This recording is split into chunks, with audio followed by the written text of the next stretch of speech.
இரும்பு தகரம் பிளாஸ்டிக் பாட்டிலுக்கு பேரிச்சம்பழம் இங்கே பாருங்கள். நம்ம ஊர் கோயிலாண்டு பார்த்துக்கோங்க. இங்கே ஒரு 5-6 உருப்படி பழைய விலைக்கு கேட்டுட்டு இருக்காங்க. இரும்பு ரேட்டுக்கு வெயிட் போட்டு எடுத்துக்கலாம். ஒரு கிலோ வந்து 9.50 கேட்டிருக்காங்க. எல்லாம் தவறப்பட்டு தான். வாங்க மேற்கொண்டு விலையெல்லாம் வந்துட்டு கொஞ்சம் ஏற்றி இறக்கி பேசிக்கிடலாம். சரியா?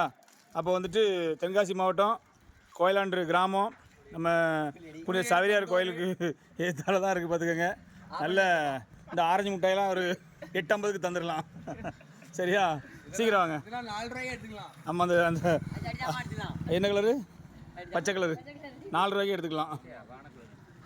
வானக்கலரா? கலர்லாம் பிரச்சனை கிடையாது, உங்களை விற்றுருவாங்க. ஆமாம், இதான் ஓனர். இவர் தான் ஓனரு. இந்த இரும்பு தவிரத்துக்குலாம் ஓனரு இவர் தான். பார்த்துக்கோங்க, பேசிக்கலாம். ஒன்றும் பிரச்சனை இல்லை. எதுனாலும் நேரில் பேசிக்கலாம். இவர் தான் ஃப்ரீயாக போடுவார்.